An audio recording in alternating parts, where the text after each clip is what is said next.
Salam sejahtera. Saya Nur Syawani binti Ibrahim, nombor matrik di 20202096231. Topik yang akan saya terangkan iaitu mengenai sistem keadilan juvana. Konsep sistem keadilan juvana. Hai, tahukah anda tentang sistem keadilan juvana itu apa? Sistem keadilan juvana yang berasingan ini telah ditubuhkan di Amerika Syarikat kira-kira 100 tahun yang lalu dengan matlamatnya untuk mengalihkan pesalah muda daripada hukuman yang merosakkan mahkamah jenayah dan menggalakkan pemulihan berdasarkan keperluan individu juvana. Sistem keadilan juvana ini berbeza daripada mahkamah dewasa atau jenayah dalam beberapa cara. Ia adalah untuk memberi tumpuan kepada kanak-kanak atau remaja sebagai orang yang memerlukan bantuan, bukan atas perbuatan yang membawanya ke mahkamah. Prosedur itu dianggap tidak formal dan telah menyebabkan banyak budi bicara diserahkan kepada hakim mahkamah juvana. Oleh kerana hakim harus bertindak demi kepentingan terbaik kanak-kanak, perlindungan prosedur yang tersedia untuk orang dewasa seperti hak untuk mendapatkan peguam, hak untuk mengetahui pertuduhan yang dikenakan terhadap seseorang, hak untuk dibicarakan oleh juri dan hak untuk menghadapi penuduh seseorang dianggap tidak perlu. Prosedur mahkamah juvana ditutup kepada orang ramai dan rekod juvana dirahsiakan supaya tidak mengganggu keupayaan kanak-kanak atau remaja untuk dipulihkan dan disepadukan semula ke dalam masyarakat. Juvana tidak didakwa dengan jenayah, sebaliknya dengan kenakalan. Mereka tidak didapati bersalah, sebaliknya diputuskan sebagai delinkuan. Mereka tidak dihantar ke penjara tetapi ke sekolah latihan atau reformasi. Tahukah anda teori-teori yang terdapat dalam sistem keadilan juvana ini? Sistem keadilan juvana ini merupakan penubuhan mahkamah khas dan kemudahan pemenjaraan untuk juvana adalah sebahagian daripada pembaharuan era progresif.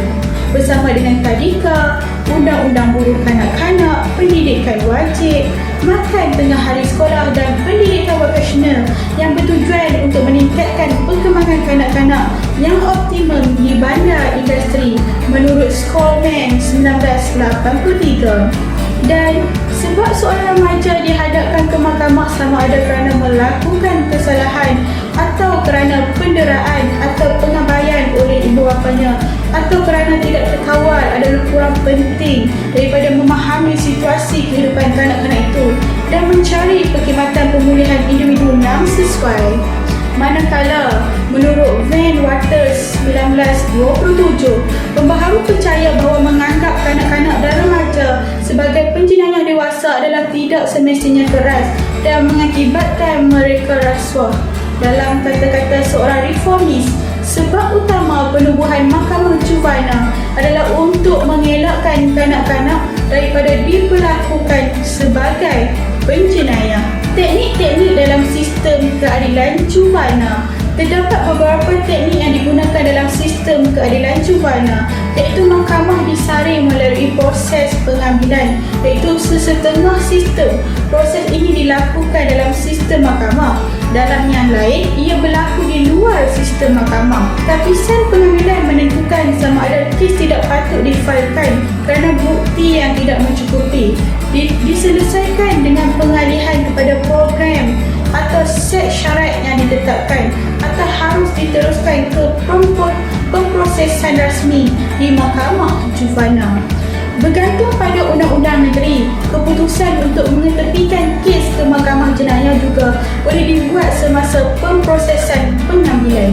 Jika kes diteruskan ke pengendalian rasmi, petisyen difailkan dan kes itu dijadualkan untuk pendengaran adjudikasi di mahkamah juvana atau kes itu boleh diketepikan ke mahkamah jenayah.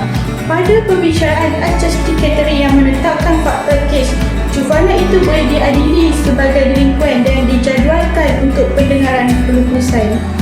Jika juvana telah diputuskan sebagai delinkuan, pembicaraan disposisi diadakan untuk menentukan sekatan yang sesuai.